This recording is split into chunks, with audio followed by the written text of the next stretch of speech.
7, 6, 5, 4, 3, 2, 1. You'll never have the sacred stone.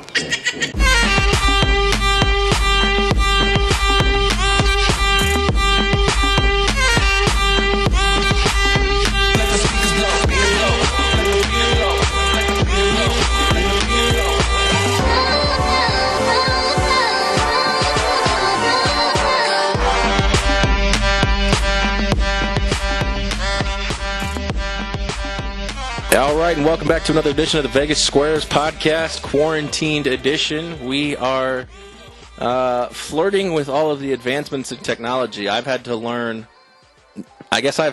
how fucking technology works on the fly now. I'm learning new things this whole week about Google Hangouts and Google Duo, and I'm still probably 4 out of 10 in terms of experience with this stuff and expertise. But we are using, what are we using, Zoom? Yeah, this is Zoom. All right, so I've got Spike on camera 2, but you guys can't see them because this is an audio podcast. He's flipping you all off right now. And we got Bobby Digital back for another episode. He decided to stay home this time. What's up, guys? Good to be here. Thanks for having me. Yeah, not good to be here, but I am anyway. Yeah, so it's been about a week since our last podcast. Bobby, what are you up to? I haven't done a fucking thing. I'm just sitting here and I'm playing poker on the internet and trying my best not to get the Rona every time I go to the grocery store. Other than that, I'm doing nothing at all. Yeah, I saw you when you came on that Zoom that you were like patient zero with your hoodie and your N65 mask because it wasn't a 95. It looked a little bit more handmade. Well, you can never be too careful. When you eat McDonald's double cheeseburger 6 at a time, you got to be a little bit careful. And Spike, you're the only one working, so I mean, I got to ask how your week went, but it's not probably working and then binge watching, right?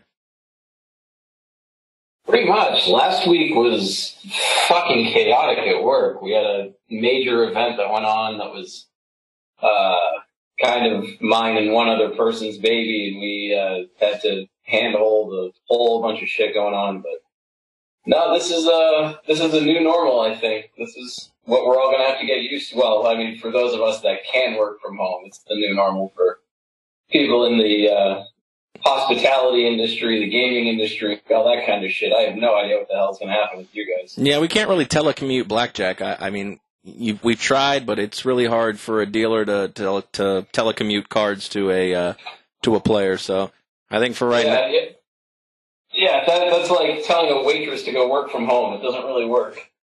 So while this goes on, Bobby and I will eat double cheeseburgers 6 at a time. So, all right, we are sponsored by 12 Ounce Sports Radio, where we air every weekend, where you can catch us on 12ozsportsradio.com in the podcast tab, or you can catch us our podcast on vegassquares.com. Also, we are sponsored by Seat Giant, promo code 12 Ounce Sports for your discounted sporting event, concert, and theater tickets. All right, guys, let's dive right into it. Like you said, this is the new normal for the Vegas Squares podcasts until, I guess, we see a downtick or a clearance in, ability to continue to move about the city. It's going to be digital podcasts.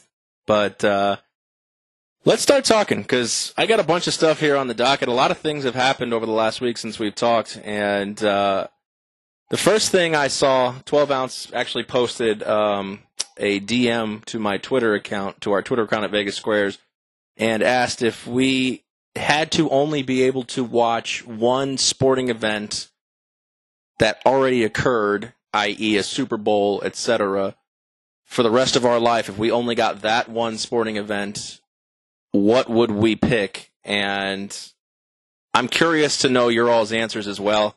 I'll tell you mine, but Bobby, if you could only have one sporting event, whether it be a tennis match, a bowling match, a series, a Super Bowl, etc., what would you pick? Bowling match? Is Tony on the line? What the fuck? I know Bobby likes the bowls too. It's funny you guys should say that, because right as I was sitting here waiting for the 15th email to try to get this Zoom hooked up, I was sitting watching Pete Weber matches on YouTube because he's a psychopath. And God, to answer that question, it's so difficult. I'd probably go back to the Lakers-Celtics, one of the finals from back then because those were 7 crazy hard-fought games. I'm a Celtic fan. I'm not just going to pick one game that they won. I'm going to go and watch one of those entire series because they hated each other. And it was blood and guts the whole time. I mean, you could pick, I think they matched up 4 times in the 80s. You could probably pick any one of them. They were still pretty much, pretty solid series. And that's not a bad, back when basketball, still had a little bit of rough and tough to it. I don't blame you for one of those, especially you got 2 of the greatest players of that era and maybe of all time in Bird and Magic. Spike, if you had to pick a sporting event from past to relive and it's the only thing you can watch, it would be...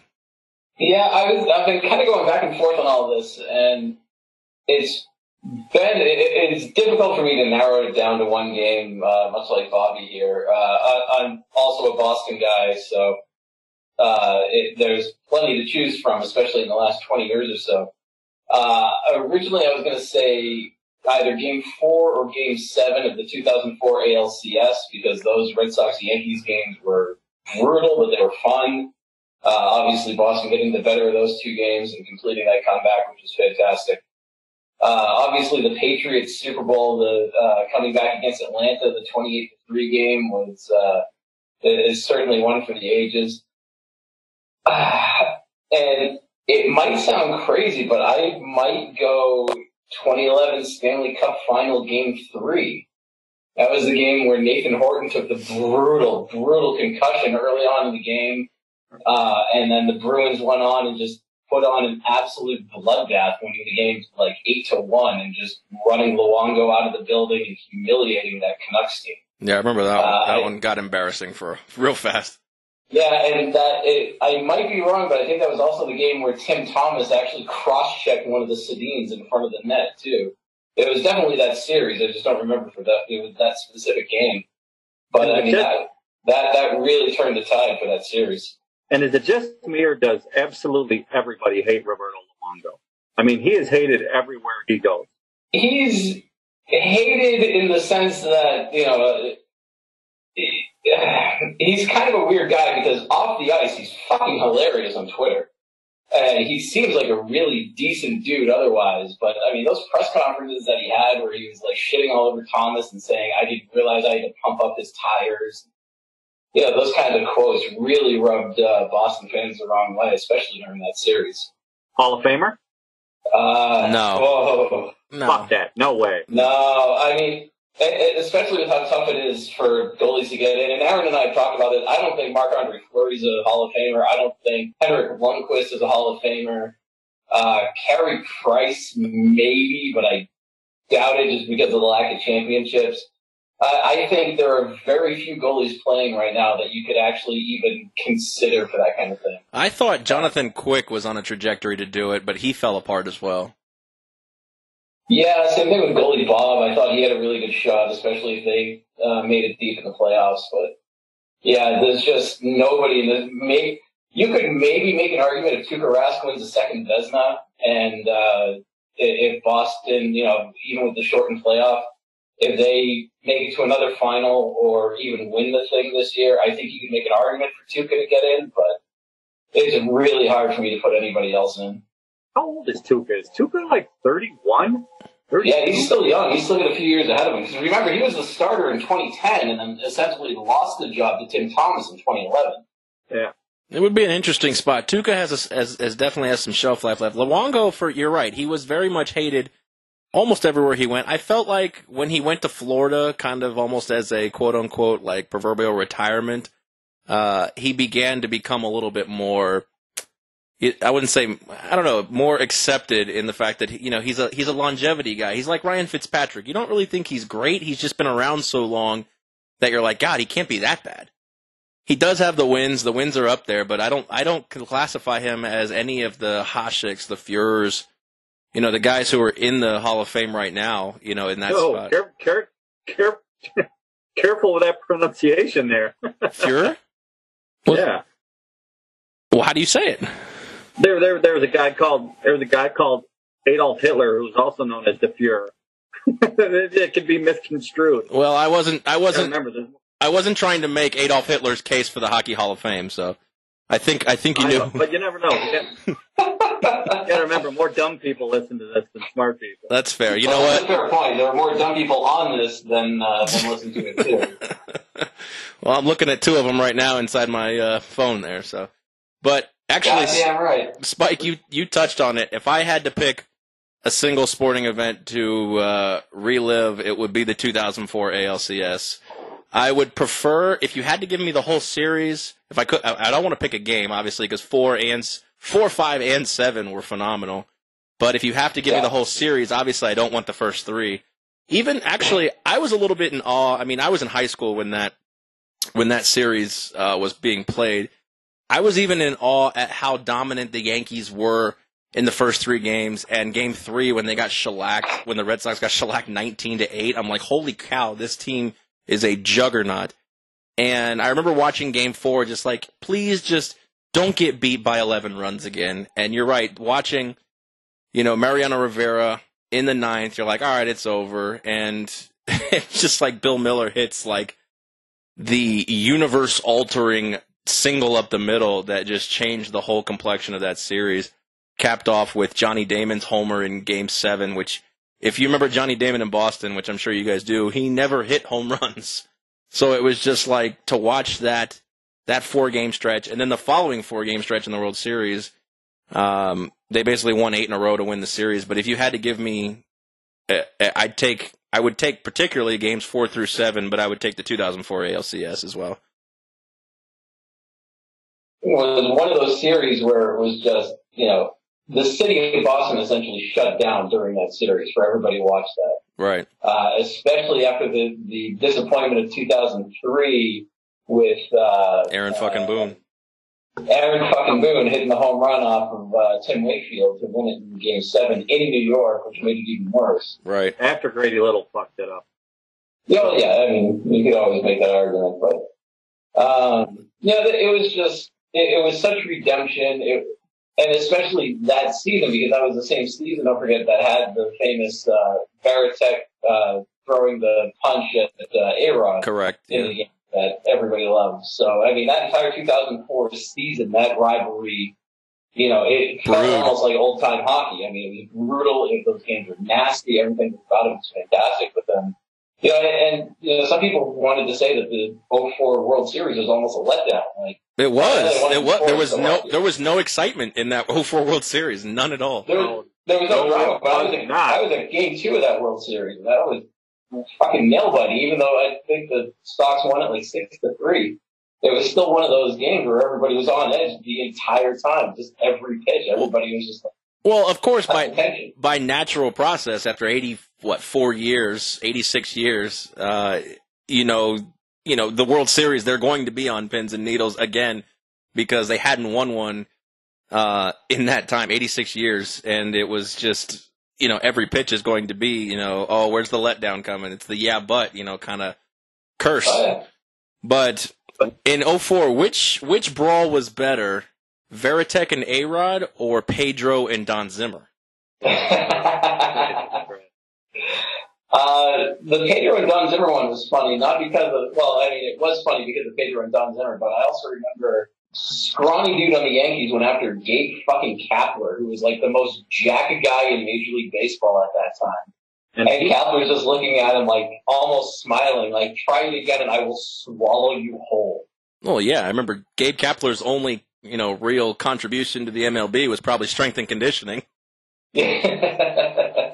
And he's still jacked today. He is. You look at all of his promo stuff when in these managerial gigs, and he's still yoked. He just got fired by the Phils, right? Yeah, the Giants picked him up, I believe. Oh, is he he's the head man of the Giants, or is he just on the staff? Yep. Wow. Yep. No, he got the managerial gig over there. Fair enough. Yeah, I mean, every single night, I'll never forget. I'm not a huge Joe Buck fan, although I don't give him as much shit as a lot of other people do. But I'll never forget after Game 4, it was a Game 4 that went to extras, and Ortiz hits that little bloop CNI single over second base. I'll never forget Joe Buck saying, because I think it was like 3 o'clock in the morning, he said, "And we'll see you tonight." And I just remember that. It was just such an exciting feeling because they were facing elimination every single inning, and it was That would be mine. I mean, you talk about intensity. I don't think just a small 4-game window of baseball has ever been that intense, at least in my sports life. So normally I would pick that too, but if you're going to pick the whole series, that means you got to sit through 3 bludgeoning Yankee victories to get to the sweet spot. I said I could accept it, especially knowing ahead of time, obviously, how it pans out if I'm stuck with this for the rest of my life. You know what would be a weird twist is if I was stuck with that memory for the rest of my life, and every time I relived it, I didn't know what happened. God, you're sick. I know. Yeah. The things I think about while I'm quarantined, watching Brooklyn Nine-Nine for 37 episodes a day. So, you got to do what you got to do. So. Yeah, well, there are worse shows to binge watch, believe me. Yeah. So, all right, let's move on. We've both talked about this in the last couple podcasts. I sent Spike a text because when you and I were last on a podcast, we talked about Jameis Winston. I said, I think he belongs in Pittsburgh.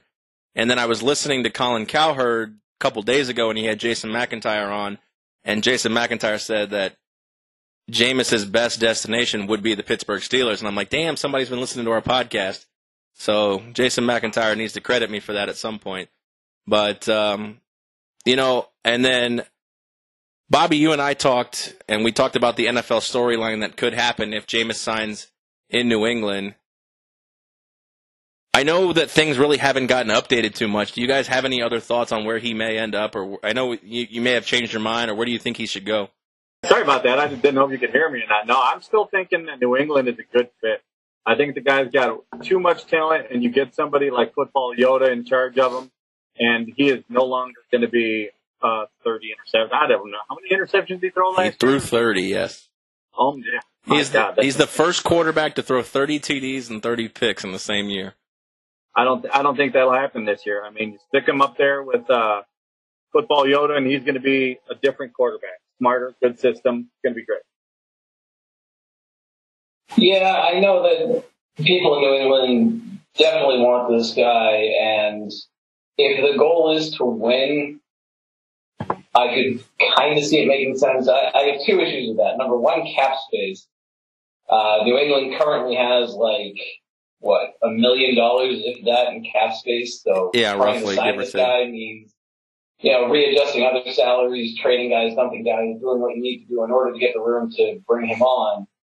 And then, you hope that you go out and you get something productive and useful out of him, which you very well may do. He is a better quarterback than what the 30 interceptions last year showed. So I don't necessarily have a problem with that idea. My bigger issue, aside from the cap space, is I don't want to win this year. I want New England to go 0-16. I want the tank for Trevor. I want the lose for Lawrence train going full fucking steam ahead, because I am willing to sacrifice the 1 year to be good for the next 15.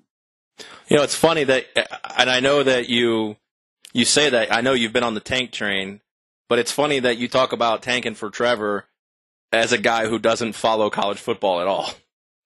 Oh, yeah, no, I don't whatsoever, but I did watch the national championship game. I liked what I saw.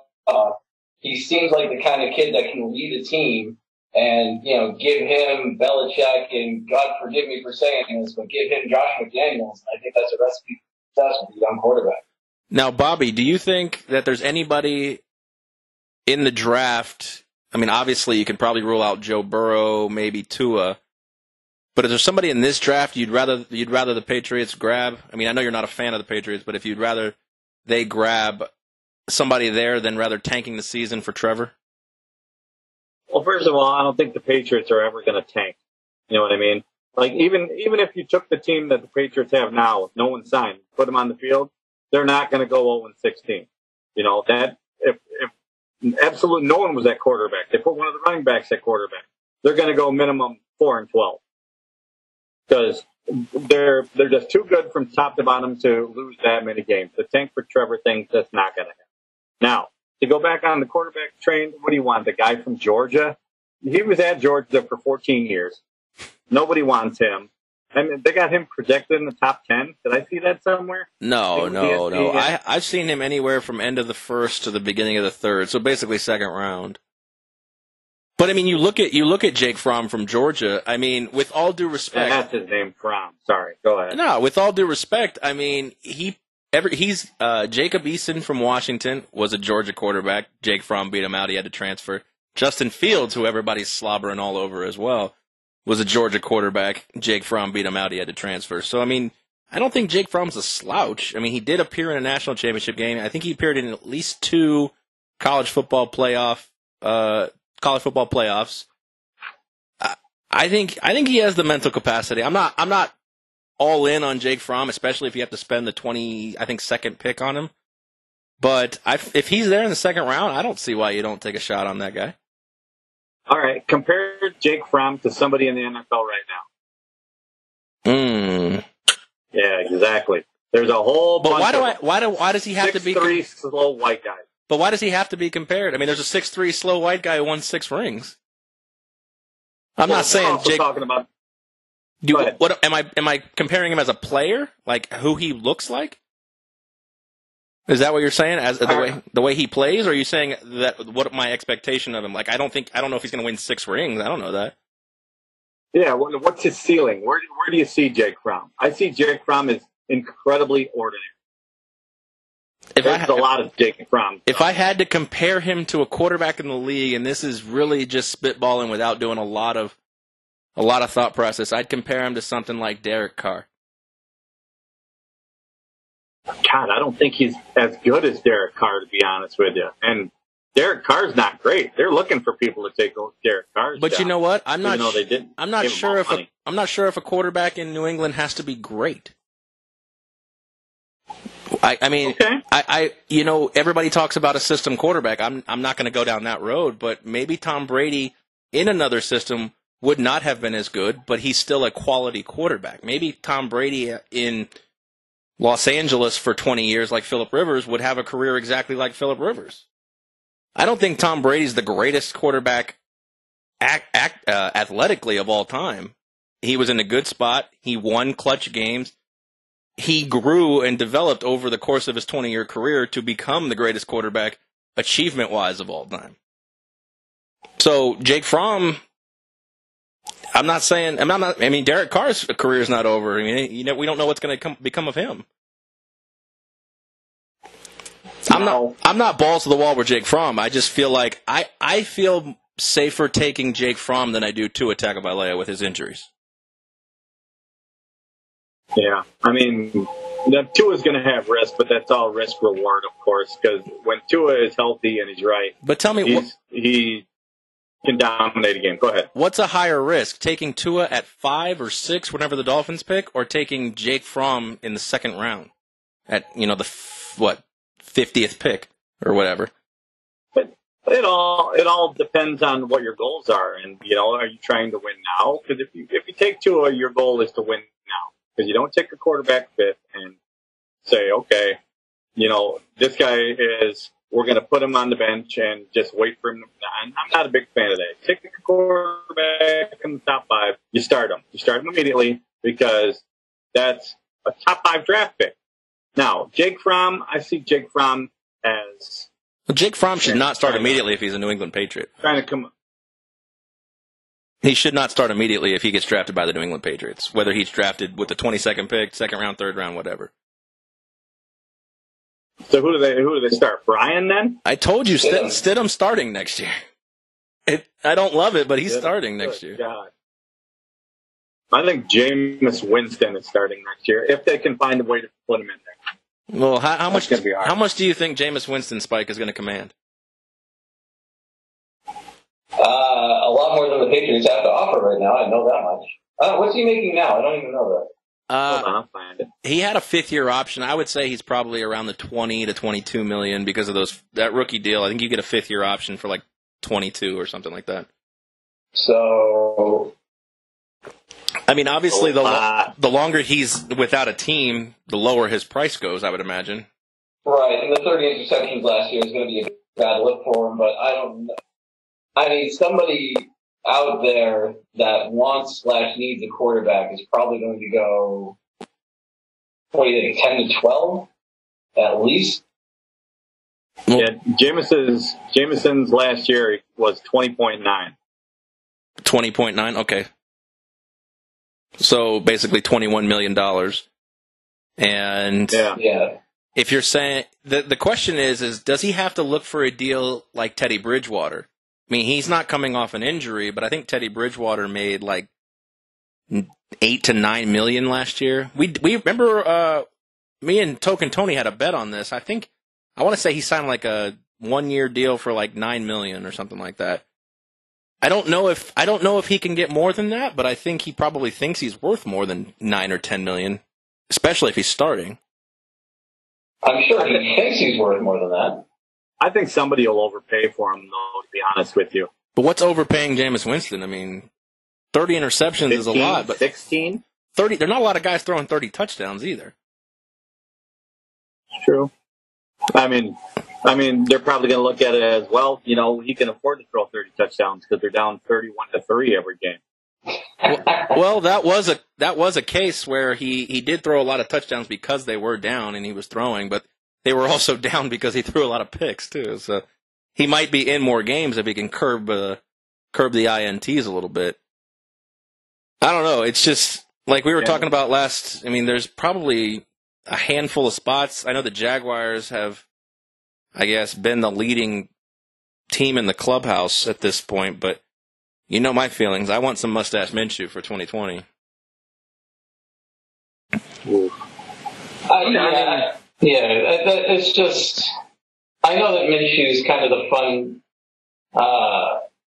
the nice pick or whatever, but I just. I mean, the Jags are rebuilding. Are they in the market to pay $20 million for a quarterback? They just did that last year for Foles? That seems like too much. Do they have any money? Oh, Jaguars? Probably. Yeah. See what the Jaguars got. I'm not exactly sure what they have, but I'll bring it up right now. They got $15 million. Well, that's enough for a Jameis Winston, especially when they're talking about. I mean, with trading Jalen Ramsey and obviously getting rid of Foles, they look like they're in a rebuild mode. I would imagine just sticking Minshew out there and having a nice story. Just like 10 years ago, I said that the Jaguars should have signed Tim Tebow when they sucked because they could have filled the damn stadium. I mean, if you're going to be bad, baseball, by the way. What's that? He said he's going to retire after this year of baseball. Probably, but I mean, if you're not going to be good, at least be entertaining. Isn't that half the battle? Business. Yeah, and now he's not even getting any playing time. He's hurt a lot, so yeah, he's done. Well, he's what? He's my age, so he's 30. He's about to be 33 years old. So yeah, to be starting a baseball career is probably less than ideal. I'm kind of bummed that the Mets sold off the AAA team out here because I would have liked to see him come to AAA, but yeah, that'd be cool. Oh well. Sticking with football, Monday Night Football has struck out on Peyton Manning for the Monday Night Football broadcast, and they've turned their attention on Drew Brees at this point. They also struck out on Tony Romo too. It's reported that Drew Brees, they're offering Drew Brees $12 million to leave football and join the booth. Now, I don't think he'll do it, but two, I don't think he'll be very interesting. I could be wrong. He's fairly dry, right? He's not very excitable or anything like that. At least with Tony, we can tell he's excited about the game, and Tony's pretty good in the booth. People don't like him, but I'm a big fan of Tony Romo. I like Romo in the booth. Yeah, I think Romo does a good job. I agree with you. I'm not entirely sure what I think about Drew Brees going to the booth, but everything I've read said that he's coming back to football for this year, so I don't even know if ESPN has a chance to get him. No, I'm sure that the odds were minimal, and they would have to back up 2 or 3 Brinks trucks to do it. But how dirty would that be if Drew Brees retired, went to the Monday Night Football booth, but did it April 6th and didn't give the Saints enough time to even try to keep Teddy Bridgewater either?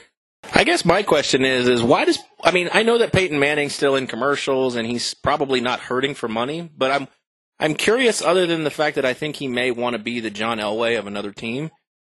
But why not go to the booth? I mean, Gruden got back in the NFL from doing that. If you're trying to get in the NFL, maybe going to the booth is a logical step. I mean, obviously I'm not inside of his head, but I think Peyton Manning might be really great for Monday Night Football. I mean, Monday Night Football has been pretty much mutable for the last 2 to 3 seasons, maybe even more.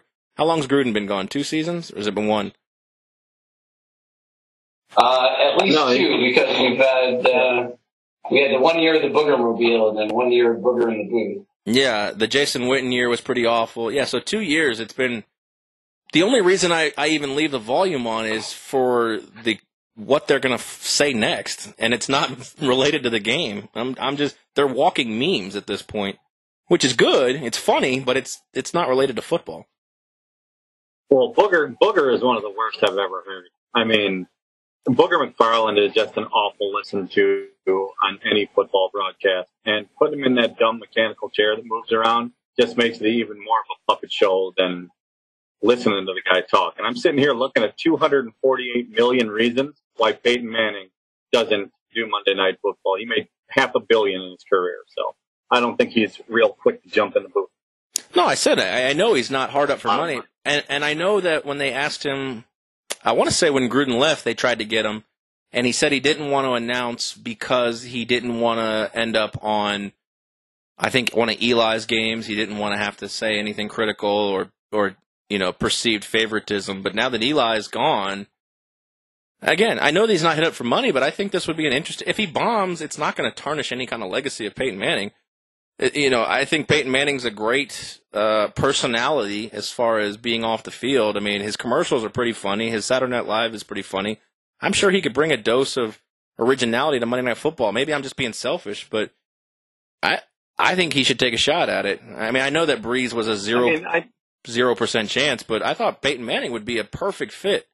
And he, like I said, you could probably back up $30 million and he'd be underpaid as an analyst.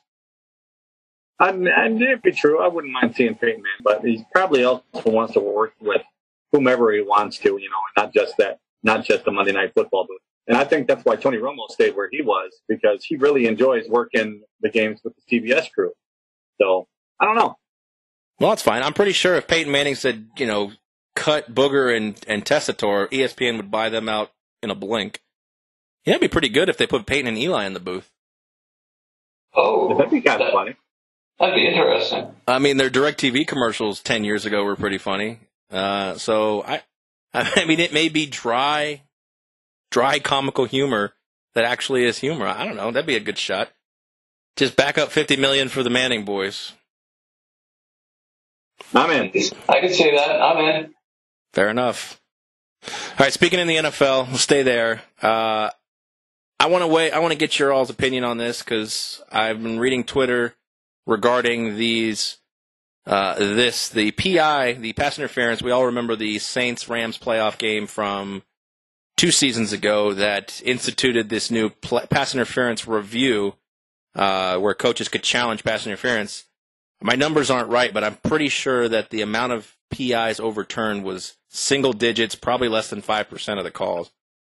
Maybe actually only 5 actually got reviewed or go overturned, but the competition committee in May is expected to be done with this pass interference challenge rule. I like that. I'm glad that they've got rid of it, but in my personal opinion, I think that the competition committee's getting rid of it shouldn't be a breath of fresh air or a sigh of relief for the officials. I still think that the officials got to do better in especially calling pass interferences. I know in real time it's very hard, but I feel like, and this is just a personal opinion, but I've seen it other people say it, I feel like when coaches challenged pass interference, the majority of time, Spike, that it wasn't overturned is because the referees and the officials would have to admit that they got something wrong. And I think they got a little butthurt by coaches challenging things like that. Yeah, I don't know. I think that these guys are professional enough and, that not that they were happy about willing to admit that they made a mistake, but I think they were willing to admit that for the good of the game. Like, I think the referees have taken so much shit and so much controversy over the years that, that they wanted to get it right at all costs. And I think if that meant, swallowing a little bit of a pill and admitting that they were wrong, as opposed to, taking an entire shit sandwich for weeks, if not months, if not years on end for making the wrong call. I think they were willing to go under the hood and make the review. Now, the fact that so few of them were overturned, I think, had more to do with the onus or the burden of proof, so to speak, on the referees to get enough evidence to overturn the calls. I think that the standard that was put in place was too much for them to overcome, and that's why we saw so few calls that were overturned. A little more leeway that they could have given the referees that, not that we want to make their jobs easier, but I think we could have done, or the league could have done a better job making their, or giving them the leeway to go in there and, using better judgment as opposed to a very strict, very by the book rule that they had to follow. And I think it was just a little too much for them. Well, Bobby, it seems like to me there's not really a clear cut. Like, for most penalties are subjective. Holding, you could call it on every play. I know that's the cliche, but pass interference also another one that doesn't seem to have defined parameters other than impeding the receiver's progress to the ball. And the one that sticks out for me, because it's one of the more recent ones, was the Texans when DeAndre Hopkins was held, I think it was by Matthew or Breland. I mean, he was literally bear-hugged. Bill O'Brien threw the challenge flag, and they literally walked off in 30 seconds and upheld the no PI call. I couldn't believe it. And I could be wrong, but I feel like it's a low blow, or at least the officials feel butthurt by the fact that the coach is saying, well, I could see that call from all the way over here, and you couldn't. And when I read about this today too, and I knew you were going to bring it up at some point, and I could not agree. Slow news month. Oh, and I completely agree with you. I think this is a giant cop out. Since look, we made a mistake, we fucked it up. Instead of us admitting our mistake, we're just going to not allow you to even have a choice to throw the flag anymore. Right. I think it's to challenge our mistake. Right. Right. I think there's zero accountability for the referees in the NFL, and which is even worse than that. The NFL, if you watch these games, they're the biggest, they're the fastest, they move more than anybody else, and they have 85-year-old geriatrics out there officiating the game. I mean, it's ridiculous. Look at the NFL refereeing crew, and true for every Ed Hockley, you're going to get 65-year-old guys who are retired lawyers and shit like that, refereeing these 6'8", 300-pound guys who run 5'1", 40. Get the fuck out of here with that. How are they going to be able to keep up with this game? It's tough. And I said, look, I mean, credit where credit's due. I mean, we saw that stretch where the replacement officials were brought in, and of course that was an atrocity as well. But, at the same time, with all the technology, and Spike, you and I have had this conversation, the good and the bad of technology in sports, but with all this technology, I mean, I know that the NFL seems slow to adapt, but I think next year, the only thing I can see as a positive outcome from them canceling PI challenges is to bring in a sky judge. Yeah, the AAF model of having that sky judge or that impartial judge off to the side and watching these plays, I think is the right thing to do. I think that's something that they need to look at. I think that's something that they need to adopt, because they need somebody with video in front of them that can not only get in there so that the coaches don't have to waste challenges on this, but they can do it a lot quicker than the referees on the field, as opposed to having to run over to the booth. Most definitely. Just give him stay under the hood for give him executive control in spots like that. I mean, the question I have, and I'll propose an alternative solution. It's all a little off the wall, but I'm curious to hear your thoughts on it. The question I have is, if this PI challenge process was in play for that Saints-Rams game, and Peyton threw the challenge on that, I'm not even confident they'd have overturned that one. Oh, gross. I mean, can you say with absolute 100% certainty? I mean, we saw the replays. I mean, yes, the guy it should have been assault, let alone. Yeah, he should have been charged with a crime. The guy was right. He got waylaid. Only reason he wasn't because he left his wallet there. Exactly. So, all right, I got a proposed alternative solution. If they don't want Sky Judge, then I'm going to tweet this out to the NFL and see how it goes. So, if a coach throws a challenge flag, they're going to take a Twitter poll for 2.5 minutes if it's PI or not PI, American Idol style. And we go with whatever the poll wins in the 2.5 minutes. Too easy to fix. Too easy to Too easy to fix. I mean, why not? I wish this was one of the times, or I wish that you were recording this for video so that people could see the look of disgust and dismay on my face right now. Well, I don't see you coming up with nothing. Please tell me we're going to talk about MMA today. Please. We can talk MMA. Did you see what they announced today? I did not, so I'm going to learn breaking news. All right, All right. Breaking news. The UFC 249 card is out from top to bottom. We'll get to the card in a minute. I know Gaethje. Dana White. Yes, Gaethje and Tony are going to fight for the interim title. But do you know where it's going to be held? Dana White has announced he is a day or two away from securing a private island to have these fights. Yes. He says he wants to have fights every week during Corona on his private island. I'm cool with that. And this is coming from reputable sources, not from Mr. Pete's MMA or shit like that. This is on TMZ. This is everywhere.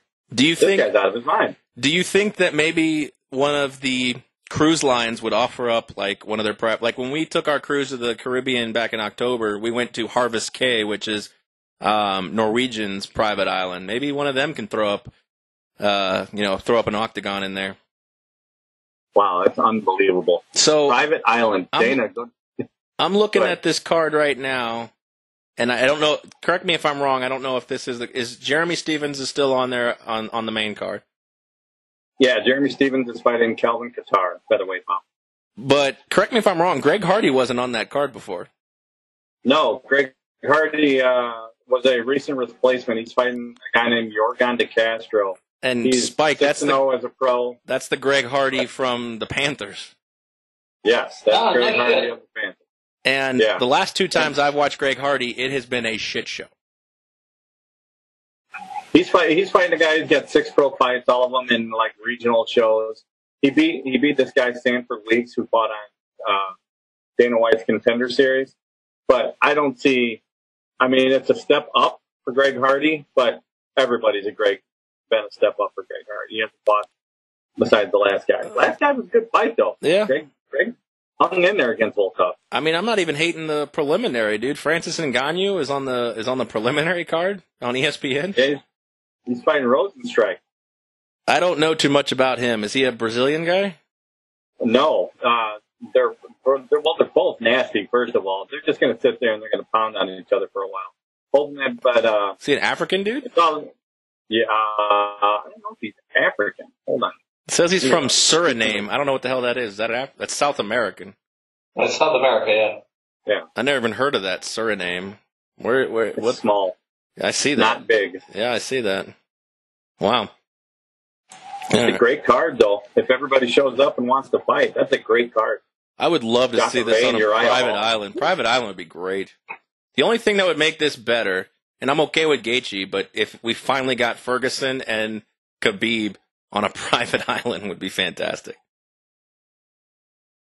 Hey, Uriah Hall's on this card, too. It's not bad. That'd be pretty sick. But, yep, Khabib's in Russia. Yeah, Uriah Hall and Jacare. I mean, those are guys who fought for titles. It's true. Pretty sick. Yeah, and then you got Andrade versus Namajunas. Rose, yeah, Thug Rose. After getting dumped on her head last time out. Remember that one? Oh, no. My internet's out. Hold on. I'm curious, though. April 18th, I mean, we're about 2 weeks away from this. I mean, this fight's been the talk of the talk for UFC, especially because pretty much all other organized sports are canceled, and Dana White just keeps finding a way to plug on. I mean, we were talking about, you and I, Bobby, the last time. I'm talking to Spike here now. The market share for UFC, once, when they air, 100%. There's no challengers in the TV world. Yeah, that's true. And getting the live sporting events out there now when there's absolutely no other competition is not only a good way to corner the market, but it's also a good way to grow the sport, to get new fans, because you're going to get people that aren't necessarily watching UFC in the first place. Like, I don't give a first flying fuck about UFC, but if they have a live event, I'm probably going to tune in to watch it. Exactly, and that's what Bobby was talking about before. I mean, the fact and that I can agree with that. and that's the thing. I mean, I'm sure that, Belarusian soccer's probably got an uptick in viewership as well, since they're one of the, I mean, somebody was betting, I saw the other day on William Hill, someone hit a nine-team ping pong parlay. Who the fuck hits that? Nice. I hit a I've been betting esports a little bit. I bet a Taiwanese basketball game the other day, and they covered the spread. I didn't know how to watch it. People are desperate to bet on something. I think UFC handle might be huge come April 18th. If obviously, if we're still in this predicament, which I anticipate we will be. I mean, I don't think it's going to be a football weekend, but UFC handle could be huge in 2 weeks. I think we lost Bobby. He looks frozen. Yeah. Yeah, he looks frozen. He's mean mugging on the camera with frozen. Yeah, but I think that yes, I think we see an uptick in UFC viewership if they're able to pull off a live event. I know the WWE just put on a WrestleMania event to no crowd whatsoever. Right. And aside from people saying that having no crowd made it look like an amateur event, the people that watched it said, hey, this was a great event because it was entertainment, it was something on, it was something that they wanted to watch, so they were happy to tune into it.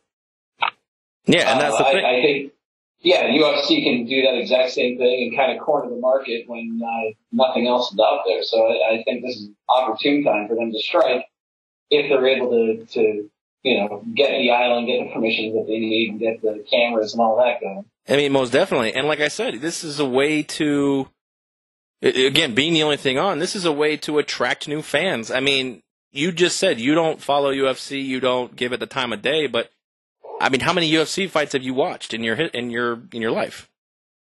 I tuned into parts of some. I've caught highlights that look interesting, but I know that when I'm watching highlights, I'm watching like somebody has filtered out the boring stuff, and I can just jump into the actual action, like the good parts of the fight. So, but not saying it hasn't inspired me to watch a full fight yet. Well, I mean, maybe actually watching a full fight could do it. Maybe not for you, maybe not for the majority of people, but if say if they picked up 0.5% of the population, I mean, that'd be huge. Yeah, absolutely. That would be phenomenal for them. That would be a massive growth for their brand. Exactly. So, I mean, you never know. I mean, I know that growing up, my dad was always watching hockey, and I really couldn't care less. And then the minute I actually went to an actual game, I was hooked. Yeah. So sometimes those triggers, you just never know where they come from. And, it being the only thing on TV, now it's going to be tough, obviously, with it being on ESPN Plus pay-per-view, which is not readily available to a lot of people. But, some people may actually have the urge to subscribe to ESPN, buy the pay-per-view, because, hey, we need a night of watching live actual sports that's going on right now. So you never know. It'd be an interesting one. Oh, sure. Were you a Jim Rome fan? Did you ever listen to Jim Rome at all? If I happened to turn him on when he was on, I would listen, but he wasn't somebody I actively sought out. Are you familiar with the Jim Rome, Jim Everett, interview? Yes. Oh, I love that one. 26 years ago today. Oh, this is the anniversary of it? Oh, that one's phenomenal. I love that. Chris? He's like, you call me Chris one more time, bash your head. Chris? That's great. Oh, God. I just thought I'd throw that little nugget in because I thought that was pretty funny as well. I know you don't care about golf, but a little tidbit here. Golf has moved their majors all back to the end of the year, August, October, and November. And every year watching the Masters in spring is something I look forward to, and now I've got to wait 7 more months to do it. They canceled the Open Championship, which is also known as the British Open, which surprised me as well. But I found out that, I guess with insurance, they have insurance on the British Open, which is interesting to me, that they can recoup basically all of what they were scheduled to earn. But, I mean, look how much this COVID crisis has moved. I mean, we're talking, depending on who you ask, you have the NHL season is either going to be continuing in May, or it's going to be shut down, or anything in between. Same with the NBA. The NFL draft has just announced they're going to be going fully virtual, meaning that their team clubhouses, they're not even allowed to convene in there. That's going to be an interesting spot. I'm curious to see if the NFL draft has some technical difficulties and how that's going to affect. Because you remember the Adrian Peterson pick whenever he was drafted, where I think the Carolina Panthers, like, their time lapsed, and then they ran in and picked, and then the Vikings ran in and picked Adrian Peterson before the Carolina Panthers could make a pick. It was weird.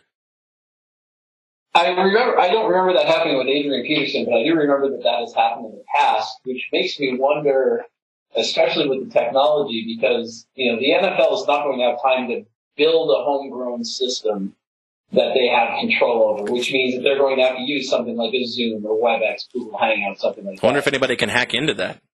Well, I'm not worried about hacking. I'm worried about just run-of-the-mill technical issues. Like, we just lost Bobby from our... Yeah, Bobby's gone. Bobby, I don't know if his internet or what happened. But yeah, so you got to wonder if the Carolina Panthers are on the clock and all of a sudden their internet dies and then the clock expires, what kind of remedy do they have in order to get their pick in? If they're unable to do it online, are they going to be given a chance to phone it in? Are they going to be given a chance to email it or tweet it or send it by text? I know this. There has to be contingency plans, but if they don't control the system, they have to have something that's reliable. They have to be able to get the text code. I think the simplest thing, you're right, you nailed it. I think the simplest thing is to digitally, to broadcast to the fans. You could probably put a highlight tape. Just do it like you do. ESPN's done it for however long I've been alive. And honestly, just have whoever's going to make the pick text Roger Goodell. I mean, it's an unprecedented year. I mean, I know that they have to send the pick in, fax it to the league, but fuck it. Just text Roger Goodell, or maybe a group text for every, maybe a 33-man group text, 32 teams and Roger Goodell, and everybody sees the pick. I don't know. I think texting might be the most fundamental spot here, and it might be the most reliable, considering, you're right, technology. We already lost Bobby. I mean, they had an interview on Colin Cowherd with the Chargers GM who said that the internet in his house isn't strong enough to watch draft film, like scouting film, that he has to go to the Starbucks and sit outside in his car and watch scout film. So you're talking about an executive who I assume makes millions of dollars, who his internet's not even good enough. I mean, this could turn into a shit show. Yeah, and that's kind of the problem because, some cities don't have the bandwidth, don't have the ability to have, big, good internet service providers. Yeah, I mean, do you think Green Bay, Wisconsin has, fiber optic? Yeah, that's exactly what I was thinking, is that Green Bay's probably got, they probably have cable, which is, maybe good enough to get it done, but when you have every single citizen on at the same time and somebody's trying to watch, lots of game film and getting draft preparation and this, that, and the other thing, I'm sure it's going to be frustrating. Well, that's the thing, too. I mean, everybody's streaming, everybody's watching television, everybody's on the internet, because we're all home. I mean, for the majority. Oh, yeah. I'd imagine these internet companies are stretched. I mean... yes and no. I mean... I'm sure they're being tapped, especially on the technical side of it. I'm sure anybody that has issues is calling them up and they're probably bitching and everything else. But at the same time, any internet service provider that has tried to charge people for going over their data caps, I mean, this shutdown has basically proven that those data caps are bullshit. They're just a way for the internet service providers to try to squeeze a couple extra bucks out of some users, because there's absolutely no reason for them at this point, and this shutdown's proven that. Fair enough. It's going to be interesting to watch that draft if we're even able to do it. I'm curious because I'm hoping that they digitally broadcast it as well, as I cut the cord. So I'm preferring. I know that with everyone being home and everyone being on the streaming service that we use has been a little slower because everyone's on it. So I'm hoping that maybe YouTube picks it up or something. I can catch it online here, but we'll see. It's going to be an interesting one to watch. I think that there's going to be some screw-ups, and maybe because of technology or just because this is an unprecedented event. But it'll be fun to watch.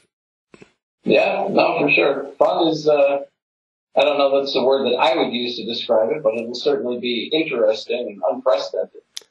The thing I'm curious about is what are they going to do? Are they going to set up cameras in all of the prospects' homes and like have them like come down the stairs with a jersey and hold it out? I don't know. What are they going to do with all that? Yeah, that's a good question. Well, they don't need to send camera crews in because everybody has a camera on their cell phone. Yeah, webcams or Facebook Live or whatever. Yeah, and I'm sure somebody somewhere in some neck of the neighborhood probably has an HD camera, whether it's a friend of the family or somebody has a really good cell phone or one of the broads down the street is doing getting naked on webcam and she just happens to have a 4K super fancy webcam that she can bring over for you. Maybe we can just stream that instead. Somebody around there is going to have a camera that's going to be TV worthy and worthwhile to use. And so you don't need to send the full production crew over there, but yeah, it's certainly a game changer. Fair enough. So, all right, let's wrap it up here. Thank the sponsors, 12 Ounce Sports Radio, and also Seat Giant, promo code 12 Ounce Sports for your discounted sporting event, concert, and theater tickets.